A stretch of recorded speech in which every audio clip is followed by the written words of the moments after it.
नमस्कार बच्चों। हम पढ़ रहे थे गद्य की विभिन्न विधाएं। गद्य की विभिन्न विधाओं में हमने कहानी पढ़ी, रेखा चित्र, संस्मरण, यात्रा वृतांत, एकांकी और परसों हम पढ़ रहे थे हास्य व्यंग लेख। क्या होते हैं हास्य व्यंग? हमने हास्य व्यंग्यात्मक लेख की परिभाषा और अर्थ समझी, उनकी विशेषताएं देखी। क्या विशेषताएं होती है, व्यंग्य किसे कहते हैं, किस तरीके से जो व्यंग है वो अंदर ही अंदर इंसान को तिलमिलाने के लिए मजबूर कर देता है, लेकिन ऊपर से वो हंसता रहता है। और एक ऐसे हास्य व्यंग्यकार हरिशंकर परसाई का परिचय प्राप्त किया और उनका लिखा हुआ एक हास्य व्यंग्यात्मक लेख ठिठुरता हुआ गणतंत्र, इसको पढ़ा था हमने। और उसको पढ़ाकर आपको समझाने का मेरा उद्देश्य यही था कि यदि इसमें से कोई प्रश्न आता है, कोई व्याख्या आती है,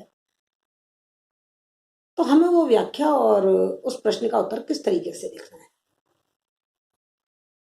क्योंकि जो भी प्रश्न आएगा उस प्रश्न में हमको उसकी मूल संवेदना, इस लेख का मूल उद्देश्य, इस लेख की क्या विशेषताएं हैं, उससे संबंधित ही प्रश्न आएगा।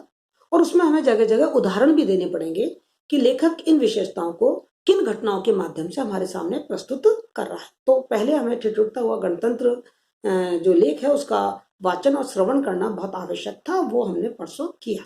आज हम इसकी व्याख्या करेंगे और साथ ही कुछ ऐसे प्रश्नों के उत्तर पर ध्यान देंगे जो कि परीक्षा की दृष्टि से बहुत ही उपयोगी है। जैसे एक प्रश्न बहुत उपयोगी है कि ठिठुरता हुआ जो गणतंत्र है उसकी मूल संवेदना क्या है, उसका उद्देश्य क्या है, और लेखक ने इस लेख में क्या व्यंग स्थापित किया है, या लेखक जो ठिठुरता हुआ गणतंत्र है वो भारत की राजनीतिक स्थिति और यहाँ की जो जनतंत्रीय विडंबनाएं है, जनतंत्र की जो विद्रूपताएं हैं, उस पर एक करारा व्यंग है। क्या आप इस कथन से सहमत हैं? यदि सहमत हैं तो इस उत्तर के पक्ष में अपने तर्क दीजिए। इस तरीके के प्रश्न इस वाले पाठ में से बनते हैं। तो आइए आज हम इसी कुछ प्रश्नों के उत्तरों पर विचार करते हैं।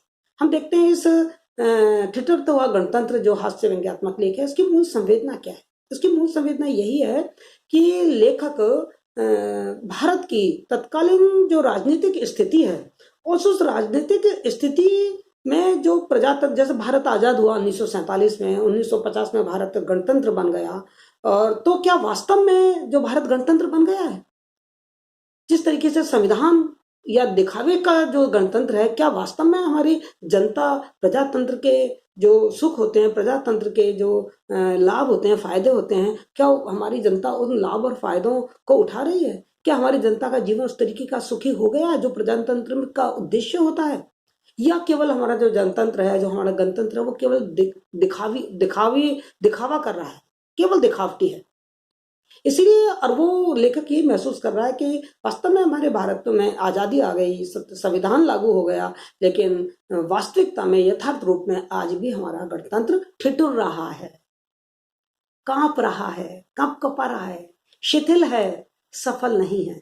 तो उन्होंने इस ठिठुरता हुआ गणतंत्र जो उनका हास्य व्यंग्य है, उसमें उन्होंने गणतंत्र की असफलता पर प्रकाश डाला है, मार्मिक व्यंजना की है कि भारत का जो गणतंत्र है वो अभी सफल नहीं है।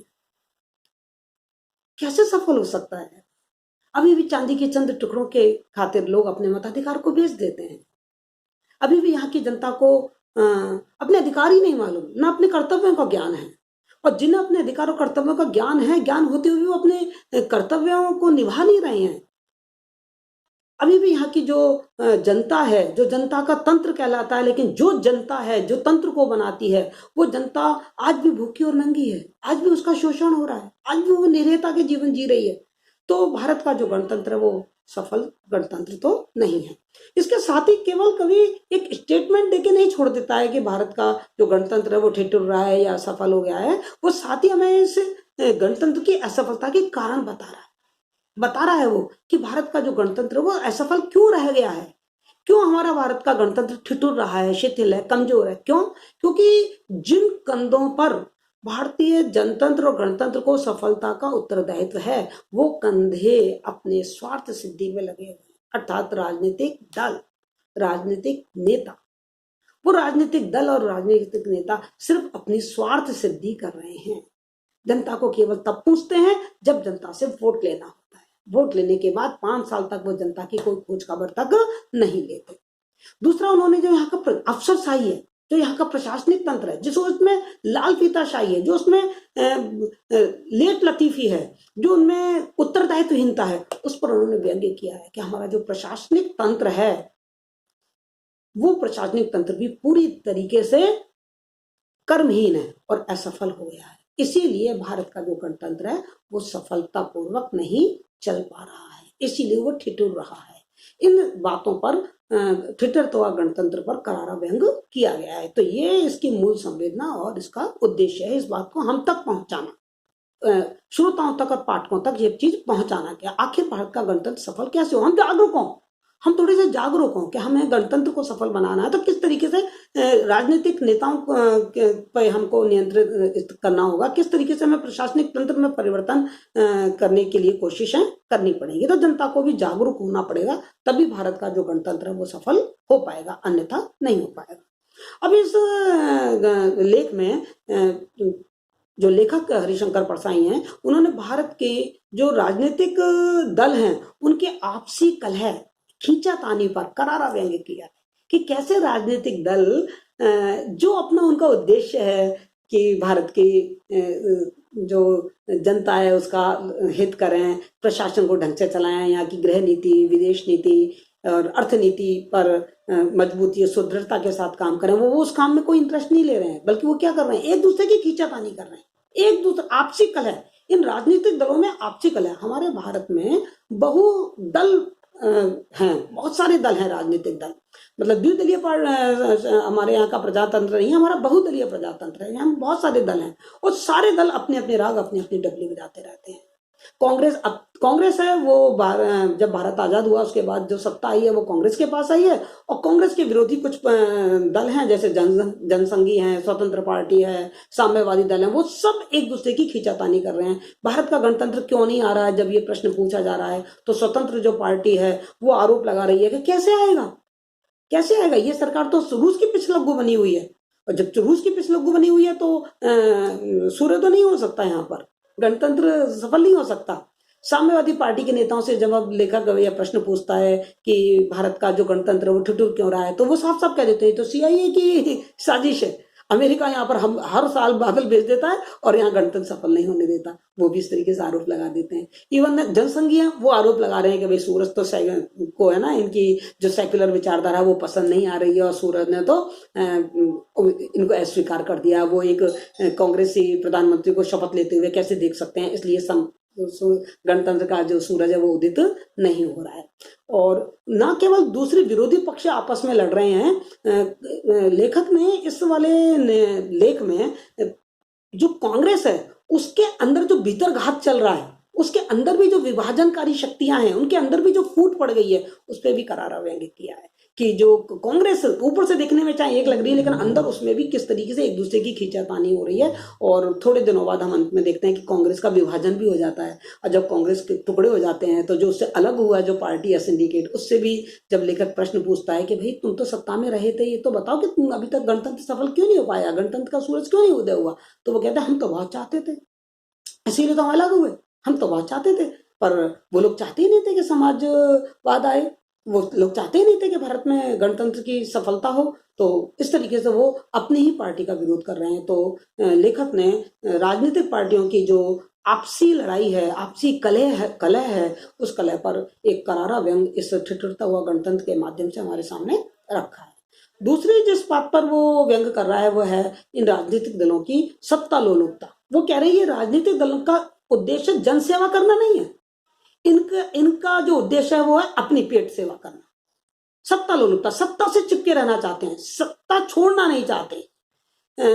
उन्होंने कुछ जगह उदाहरण दिया है, उन्होंने कहा भी है कि भाई क्या बात है, आप इतने दिन हो गए, मतलब कांग्रेसी नेता से उन्होंने पूछा कि क्यों नहीं गणतंत्र उदित हो रहा, वो कह रहा होगा भाई, इतना बड़ा गणतंत्र है, इतना बड़ा सूरज है, एक दिन में थोड़ी उदित हो जाएगा, कम से कम 100 साल चाहिए हमको इस समाजवाद के सूरज को बाहर निकालने के लिए। तो उससे साफ साफ जाहिर होती है कि वो सत्ता से हटना ही नहीं चाहते। वो सत्ता से चिपके रहना चाहते हैं। और उस क्यों? क्योंकि उस सत्ता से वो अपना स्वार्थ सिद्धि कर रहे हैं। और हर पार्टी बस ये चाहती है कि मैं सत्ता में ये सत्ता में पहुंच जाऊं और अपनी स्वार्थ सिद्धि करूं। जनहित या जन सेवा उनका उद्देश्य नहीं है। इसके अलावा इस ठिठुरता और गणतंत्र में लेखक ने, हरिशंकर परसाई ने, जो हमारी प्रशासनिक व्यवस्था है, जो हमारी अफसरशाही है, जो हमारी नौकरशाही है, उस पर करारा व्यंग किया है कि उनमें कैसी लाल फीताशाही है, समय पे कोई काम ही नहीं होता और कितने काम चोर हैं वो लोग। आपको जब मैं पढ़ा रही थी तो आपने पढ़ा होगा कि जब वो आदेश आता, मतलब बड़ा अफसर छोटे अफसर को, छोटा अफसर उससे छोटे अफसर को आदेश दे रहे हैं, सचिव अपने नीचे वाले सचिव को, वो सचिव उस वाले सचिव को, केवल आदेश ही वितरित हो रहे हैं, काम कोई भी नहीं कर रहा है। और अंत में जाके जब चीज नीचे तक जाती है तो क्लर्क जब पत्र निकाल के देखता है तो वो कहता, अरे समाजवाद तो आके निकल गया, कोई इसको स्टेशन लेने ही नहीं गया। यानी कि लाल फीताशाही जब जागे जब काम ही खत्म हो गई, मतलब फाइल चलती चली जा रही है, फाइलों पे कोई काम ही नहीं हो रहा है। और उनकी उत्तरदायित्वहीनता देखो कि वो लोग जब, मतलब एक सपना देखा है लेखक ने कि समाजवाद आ रहा है, समाजवाद की सुरक्षा के लिए सरकार, केंद्र सरकार फरमान जारी करती है, केंद्र सरकार से राज्य सरकारों में जाते हैं, राज्य सरकार सचिवों और जिला स्तर पर और उस पर सब वो फरमान भेजते हैं, लेकिन वो समाजवाद की सुरक्षा के लिए तैयार ही नहीं है। साफ कह देते हैं कि अभी हम इसके लिए पूरी तरीके से आश्वस्त और सुरक्षित नहीं है कि हम इसकी रक्षा कर पाएंगे। साफ साफ उन्होंने प्रशासनिक अधिकारियों के मुंह से ही कहलवा दिया, क्योंकि हमारी सारी फोर्स दंगों में लगी हुई है। कहीं छोटा सा नन्ना सा उन्होंने एक व्यंग सांप्रदायिकता पे भी कर दिया कि भारत में धर्म को लेके, जाति को लेके दंगे हो रहे हैं। कैसा गणतंत्र है ये जो हम जाति और धर्म को लेके आज भी लड़ रहे हैं, और जबकि जो राष्ट्रीय स्तर की और जो महत्वपूर्ण समस्याएं हैं वो तो हाशिए पे चली गई हैं, और धर्म और जाति को लेके हम आपस में लड़ रहे हैं। और हमारी जो प्रशासन की जो ताकत है, वो ताकत रचनात्मक कार्य में नहीं लग रही है कि हम कुछ आगे बढ़ें, बल्कि वो हमारी जो प्रशासनिक क्षमता है, जो हमारी राजनीतिक शक्ति है, जो हमारी रचनात्मक शक्ति है, वो सब किस में लग रही है? विध्वंसक शक्तियों को रोकने में लग रही है, सांप्रदायिक दंगों को रोकने में लग रही है। जबकि उसको हम इंफ्रास्ट्रक्चर के विकास में लगा सकते हैं, उसको शिक्षा के विकास में लगा सकते हैं, स्वास्थ्य सुविधाओं के विकास में लगा सकते हैं, पर नहीं, वो सारी की सारी जो फोर्स है वो इन सांप्रदायिक दंगों को रोकने में लगी हुई है। तो इस तरीके से जो हमारा प्रशासनिक तंत्र है, जो लालफीताशाही से और कार्य अक्षमता से और उत्तरदायित्वहीनता से, कर्तव्य निष्ठा में बिल्कुल भी नहीं रही है, से जो भर गया है, उस पर भी लेखक ने एक करारा व्यंग हमारे सामने किया है। इसके साथ ही लेखक ने एक बहुत जबरदस्त राजनीतिक दलों पर व्यंग किया है, कथनी और करनी में फर्क, कि राजनीतिक सत्ता कहते क्या है और करते क्या है। उन्होंने 26 जनवरी के ग्राउंड में जो झांकियां निकलती हैं, झांकियों के माध्यम से कथनी और करनी का जो फर्क है उस पर बड़ा चुभता हुआ व्यंग किया है कि झांकियों में ये दिखाते हैं कि देश में ये विकास हुआ, इस राज्य में ये विकास हुआ। हर राज्य की झांकी दिखाई जाती है गणतंत्र दिवस पे, और उसमें वो चीजें दिखाते हैं जो वास्तव में उस राज्य में हुई नहीं है।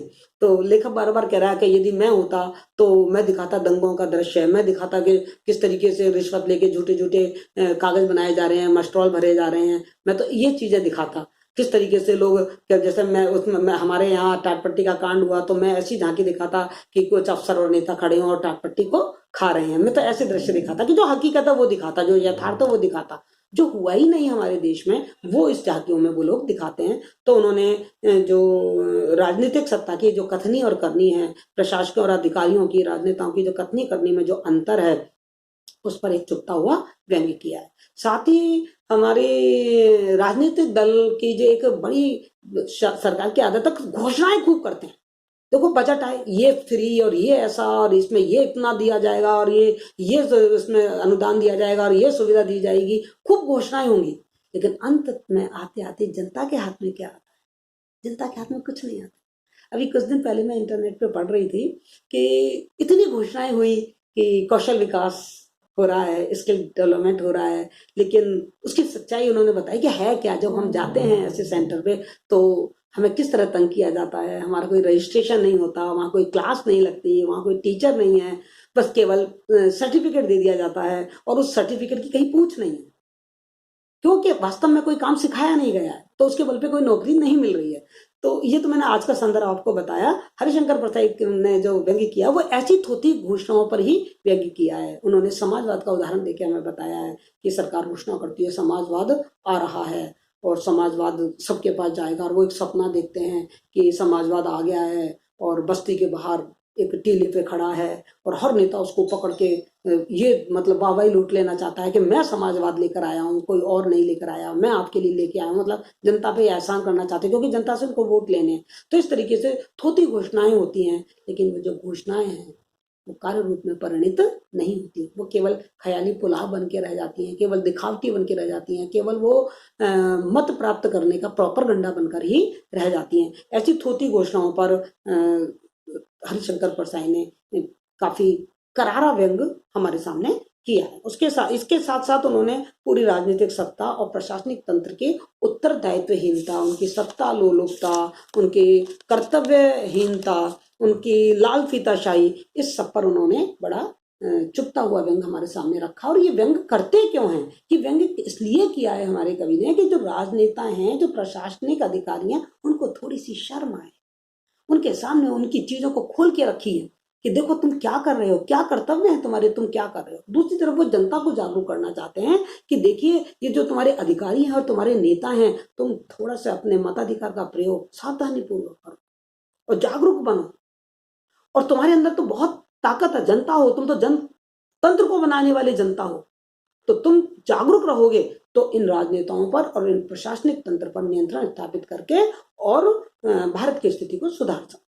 तो एक रास्ता भी बताया है कि जो गणतंत्र हमारा ठिठुर रहा है, जो हमारा गणतंत्र असफल हो रहा है, हमारा गणतंत्र जो कमजोर हो रहा है, उसके क्या कारण है, और यदि हमको अपने गणतंत्र को मजबूत बनाना है, अपने प्रजातंत्र को सफल बनाना है, तो हमें क्या तरीके अपनाने होंगे। ये सब कुछ ठिठुरता हुआ गणतंत्र में लेखक ने बताया। ठिठुरता हुआ गणतंत्र की शीर्षक पे भी आओ थोड़ी सी बात करें कि बड़ा प्रतीकात्मक और व्यंग्यात्मक और व्यंजनात्मक शीर्षक है ये, ठिठुरता हुआ गणतंत्र। वास्तव में हमारा जो गणतंत्र दिवस है वो 26 जनवरी को आता है, और 26 जनवरी को भारत में कड़ाके की, जनवरी का जो माह होता है वो भारत में कड़ाके की सर्दी का समय होता है, जब कड़ाके की सर्दी पड़ रही होती है। और कई बार तो आपने देखा होगा मावट भी होती है ना हमारे यहाँ सर्दियों में, मावट मतलब बरसात भी हो रही होती है, तो उस समय बरसात भी हो रही होती है, बादल छाए हुए होते हैं चारों तरफ, सूरज का नामो निशान नहीं दिखता। तो हमारा जो लेखक है वो उसने प्रतीक के रूप में कि देखिए बादल छाए हुए हैं यानी कि विकास नहीं हो रहा, यानी कि बहुत बाधाएं, बहुत मुश्किलें हैं। सूरज को किसका प्रतीक माना है? गणतंत्र का। अब और बादल उसके ऊपर छाए हुए हैं, अर्थात समस्याएं छाई हुई हैं, है ना, इच्छा शक्ति नहीं है। तो सूरज कैसे बाहर आएगा? जब वो समस्याएं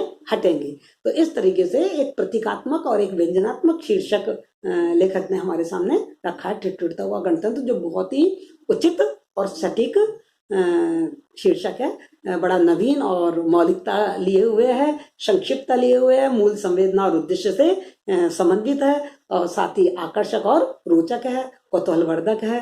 तो इस तरीके से जो ठिठुरता हुआ गणतंत्र हरिशंकर परसाई द्वारा लिखा हुआ हास्य व्यंग्यात्मक लेख है, वो एक सफल हास्य व्यंग्यात्मक लेख है जो अपने उद्देश्य में पूरी तरीके से सफल हो रहा है। हर तरीके से उन्होंने भारत की जो समकालीन राजनीतिक स्थिति थी, और यदि हम देखें तो उस समय की जो राजनीतिक स्थिति और आज की राजनीतिक स्थिति में कोई बहुत ज्यादा फर्क नहीं आया है। हाँ, थोड़े हम आगे जरूर बढ़े हैं, पर आज भी वही राजनीतिक दलों में वही कशमकश, वही छीटाकशी, वही एक दूसरे की आलोचना प्रत्यालोचना और ज्यादा बढ़ गई है। सारे संस्कार जैसे खत्म हो गए, राजनीतिक संस्कार खत्म ही हो गए हैं। बहुत ही गिरावट आ गई है हमारे राजनीतिक संस्कारों में, राजनीतिक नेताओं में। तो वो सब जब हम इस हास्य व्यंग्यात्मक लेख को पढ़ते हैं तो हमें आज की राजनीतिक स्थिति, आज के प्रशासनिक अधिकारियों का जो कदाचार है, जो भ्रष्टाचार है, जो उनका लेट लतीफीपन है, वो सब हमारे आंखों के सामने साकार हो उठता है। और हमारे अंदर से एक आवाज आती है कि यदि हमें गणतंत्र को सफल करना है तो कम से कम ये जो राजनीतिक भ्रष्टाचार है, जो राजनीतिक सत्ता लोलुपता है, इस रूपी बादलों को हटाना पड़ेगा, तभी ही गणतंत्र रूपी सूर्य उदित होगा। क्लियर बेटा? समझ में आया आप सब लोगों को? यदि कोई भी चीज आपको इसमें समझ में नहीं आई है तो प्लीज आप लोग मुझे बताएं, मैं आपकी हर समस्या का समाधान करने की कोशिश करूँगी। Okay, thank you.